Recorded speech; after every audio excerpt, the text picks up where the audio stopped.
বিশেষত 2011 সালের পরে শেখ হাসিনার শাসনের মধ্য দিয়ে। তার মানে হচ্ছে এই যে আমরা যদি স্বৈরতান্ত্রিক ব্যবস্থাটার দিকে লক্ষ্য করি এবং সেটা মোকাবিলা করতে চাই, তাহলে আমাদের বুঝতে হবে যে স্বৈরতান্ত্রিক ব্যবস্থাটা কিভাবে তৈরি হয়েছিল এবং সেটা কিভাবে টিকেছিল। যতক্ষণ না পর্যন্ত আমরা সেটা উপলব্ধি করতে পারবো, ততক্ষণ পর্যন্ত আসলে এই ব্যবস্থাটা পরিবর্তনের পথরেখা আমরা তৈরি করতে পারবো না। এর মধ্যে প্রধান যে জিনিসটা সেটা হচ্ছে যে আমাদের এখানটায় যে স্বৈরতান্ত্রিক ব্যবস্থা, যে কোনো দেশে স্বৈরতান্ত্রিক ব্যবস্থা তৈরি হয় সাধারণত তিনভাবে। একটা হচ্ছে সেনা শাসন তৈরি হয়, এর একটি হচ্ছে প্রাতিষ্ঠানিক, আরেকটি হচ্ছে রাজনৈতিক সংস্কৃতির। এই যে দুটো দিক, এই দুটো দিককে মোকাবেলা করার আরও একটা তৃতীয় জায়গা আছে, যেটাতে আমি একটু পরে আসব। বাংলাদেশে এই যে প্রাতিষ্ঠানিক ব্যবস্থা, সেটার মূল জায়গায় আছে বাংলাদেশের সংবিধান। 1972 সালে প্রণীত সংবিধানের মধ্য দিয়ে বাংলাদেশে ক্ষমতার এক কেন্দ্রীকরণের পথ তৈরি করা হয়েছিল।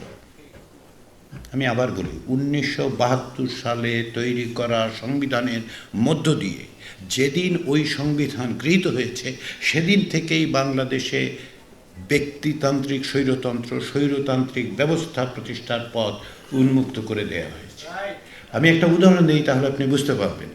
1972 সালের সংবিধানের কথা যারা বলেন, তাদের প্রতি গভীর শ্রদ্ধা রেখে আমি এই প্রশ্নটা করতে চাই যে বাংলাদেশের 1972 সালের সংবিধানে প্রধানমন্ত্রীর অপসারণের ব্যবস্থাটা থাকেনি কেন? যে কোনো ধরনের ওয়েস্টমিনস্টার স্টাইল ডেমোক্রেসিতে সংসদীয় ব্যবস্থায় সংসদের যিনি নির্বাচিত হচ্ছেন সংসদের মধ্য দিয়ে প্রধানমন্ত্রী হিসেবে, তাকে অপসারণের ব্যবস্থা সব জায়গায় আছে। তার একটা বড় উদাহরণ হচ্ছে গত বছরগুলোতে আপনি যদি যুক্তরাজ্যের অবস্থাটা দেখেন, কনজারভেটিভ পার্টি যখন ক্ষমতায় ছিল তখনও অন্ততপক্ষে 3 জন প্রধানমন্ত্রী পরিবর্তিত হয়েছিল।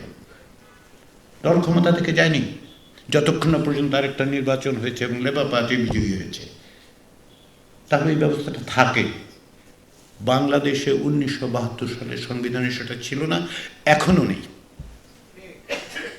আপনি 17টা সংশোধনী করেছেন, কিন্তু এক জায়গায় স্থির, সেটা কি? ব্যক্তির হাতে ক্ষমতার সর্বোচ্চটি আপনি তুলে দেওয়ার ব্যবস্থা করেছেন। এটা সাংবিধানিকভাবে করা হয়েছে, এই সাংবিধানিক ব্যবস্থা আছে। এই বিপদ আরেকবার বাংলাদেশে তৈরি হয়েছে দ্বাদশ সংশোধনীর মধ্য দিয়ে।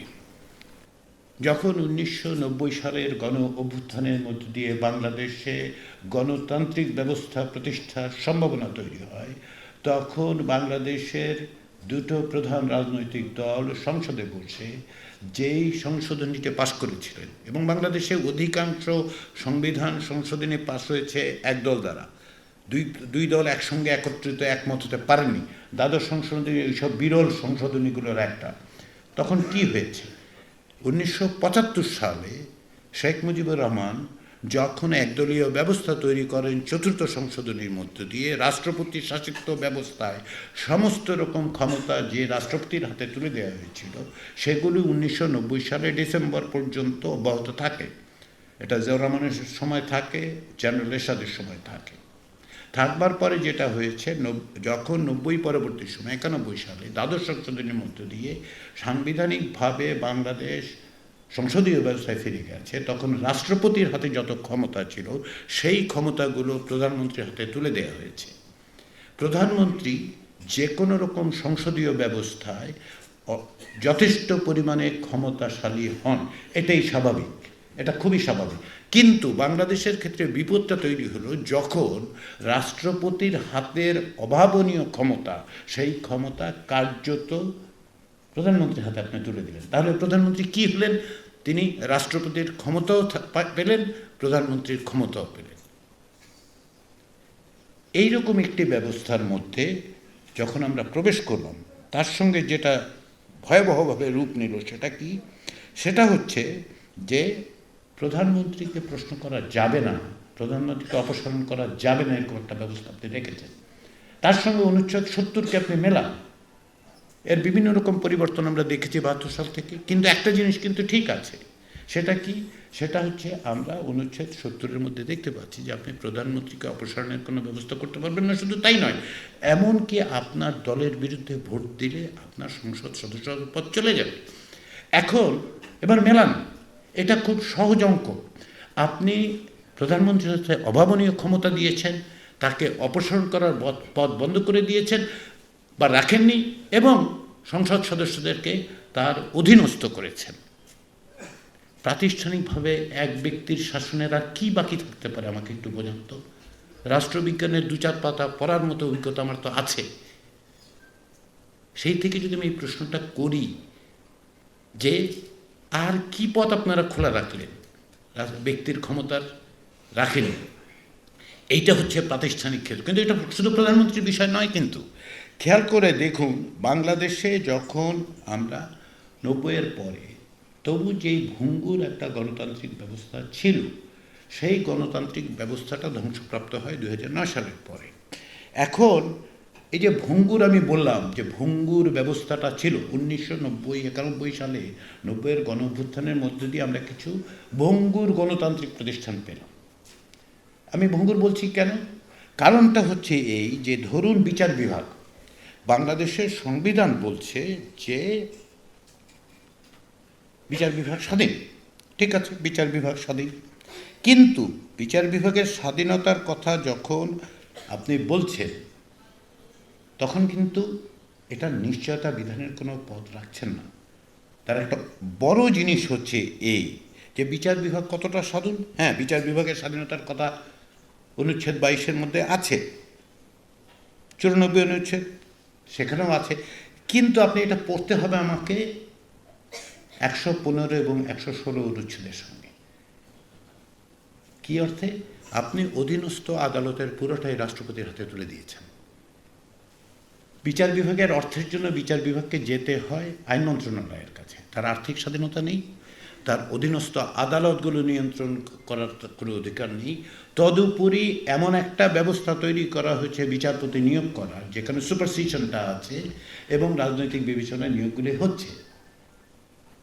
তাহলে বিচার বিভাগের স্বাধীনতার এই যে কথাগুলো, সেই কথাগুলো আসলে বাস্তব নয়। তাহলে আপনি দ্বিতীয় প্রতিষ্ঠান, এক হচ্ছে প্রধানমন্ত্রীর ক্ষমতা অবমাননীয় করেছেন, ব্যক্তিকেন্দ্রিক করেছেন। বিচার বিভাগের ক্ষমতাটা নিয়ন্ত্রিত হতে হতে এটা প্রায় নিঃশেষিত হয়ে যাচ্ছে। এবার দেখুন যে নির্বাহী বিভাগের অবস্থা। নির্বাহী বিভাগের হাতে কি ক্ষমতা আছে? আমি যদি রাষ্ট্রপতির বিবেচনা করি, কিংবা ধরুন প্রধানমন্ত্রী তো নির্বাহী বিভাগেরও প্রধান। জরুরি অবস্থা ঘোষণার বিধানটা খেয়াল করুন, দ্বিতীয় সংশোধনীর মাধ্যমে সেটা বাংলাদেশের সংবিধানে যুক্ত করা হয়েছে। এটা হচ্ছে আপনার নবম ভাগে 141। এখন কথা হচ্ছে যে সেখানে অনেক পরিবর্তনের পরে এখন আমরা কি দেখি বলি, প্রধানমন্ত্রীর প্রতি স্বাক্ষর লাগবে। এক পর্যায়ে যেটা ছিল যে রাষ্ট্রপতি চাইলেই জরুরি অবস্থা ঘোষণা করবেন, যদি তার কাছে প্রতীয়মান হয় যে, এখন কি কেন কার কাছে কি প্রতীয়মান হয় সেটা আমরা জানি না, এর কোনো আইনি ব্যাপার নেই। এখন সেটা হচ্ছে প্রতি স্বাক্ষর করতে হবে। এখন দুজন ব্যক্তি, রাষ্ট্রপতি এবং প্রধানমন্ত্রী, যদি সিদ্ধান্ত নেন তাহলে তারা জরুরি অবস্থা ঘোষণা করতে পারবেন, এবং আমাদের অপেক্ষা করতে হবে যে পার্লামেন্ট 30 দিন পরে বা 120 দিন পরে যে কোনো একটা পরিস্থিতিতে সেটা র্যাটিফাই করবেন কি করবেন না। এটার বিপদটা কোথায়? এর বিপদটা হচ্ছে এই জায়গায় যে আপনি যখন জরুরি অবস্থা ঘোষণা করছেন, তখন আপনার নাগরিকের অধিকারগুলো স্থগিত করা হচ্ছে এবং আদালত সেটা প্রয়োগ করতে পারছে না। তাহলে ব্যক্তির হাতে ক্ষমতা, প্রতিষ্ঠান দুর্বল, রাষ্ট্রপতি চাইলেই জরুরি অবস্থা প্রধানমন্ত্রীর সাথে কথা বলে আপনি জারি করতে পারেন। কিন্তু এই রাষ্ট্রপতিটা কে? এই রাষ্ট্রপতিটা হচ্ছে সেই রাষ্ট্রপতি যেখানে সংবিধানের 48(3) অনুচ্ছেদে বলা হচ্ছে যে প্রধানমন্ত্রীর পরামর্শ ছাড়া তিনি কিছুই করতে পারবেন না। তো তাহলে আপনি দেখুন, একই ব্যাপার, পাবলিক সার্ভিস কমিশন, রাষ্ট্রপতি নিয়োগ দেবেন, প্রধানমন্ত্রীর পরামর্শ নিয়োগ দেবেন। যেই পাবলিক সার্ভিস কমিশন দেশের সমস্ত রকম পাবলিক সার্ভিসগুলোতে নিয়োগ দেবে, মানে বৃত্তটা আপনারা যদি ভালো করে খেয়াল করেন, প্রতিষ্ঠানগুলো কিভাবে সংবিধানের মধ্যে তৈরি করা হচ্ছে, যে এক ব্যক্তির শাসন হবে এবং সেই ব্যক্তি ভয়াবহ ক্ষমতাশালী হবে এবং তিনি গোটা রাষ্ট্রকে নিয়ন্ত্রণ করবেন। বাংলাদেশে এমনকি সুষ্ঠু, অবাধ, গ্রহণযোগ্য, অংশগ্রহণমূলক নির্বাচনগুলোতেও কোনো রাজনৈতিক দল 50% ভোট পায় নাই। সর্বোচ্চ হয়তো 45-46।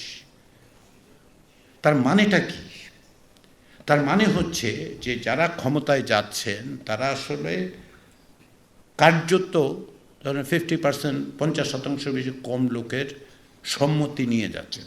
আপনাকে একটা ম্যান্ডেট দেওয়া হচ্ছে নির্দিষ্ট সময়ের জন্য যে আপনি দেশ পরিচালনা করবেন, শাসন করবেন না, কিন্তু আপনি দেশ পরিচালনা করবেন।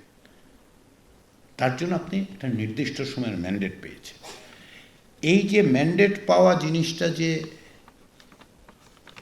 গত সরকার যে কিভাবে অ্যাবিউজ এই অর্থে যে তারা এই ম্যান্ডেটের প্রয়োজনই বোধ করেননি। তিনটা নির্বাচন তো আমরা দেখেছি। এটা রাতের নির্বাচন বলেন, দিনের নির্বাচন বলেন, ডামি নির্বাচন বলেন, ফানি নির্বাচন বলেন। হ্যাঁ, ম্যান্ডেটের তো প্রশ্নই ওঠে না। কিন্তু ভয়াবহ কাণ্ডটা হচ্ছে এই যে এমনকি 2008 সালের নির্বাচনের মধ্য দিয়ে, যেটা একটা ম্যান্ডেট ছিল, আমি কিন্তু মনে করি আওয়ামী লীগের সেই ম্যান্ডেটটা তখন সে পেয়েছে, কিন্তু এই ম্যান্ডেটটার কি ঘটনাটা হচ্ছে এই যে ম্যান্ডেটটা সে মনে করে নাই যে ম্যান্ডেট টু গভর্ন, সে মনে করেছে ওটা লাইসেন্স টু রুল। তার প্রমাণ কি জানেন? প্রমাণ হচ্ছে যখন 15th অ্যামেন্ডমেন্টটা করা হয়, পঞ্চদশ সংশোধনী প্রমাণ করছে যে তারা মনে করেছেন যে এইটা হচ্ছে লাইসেন্স টু রুল।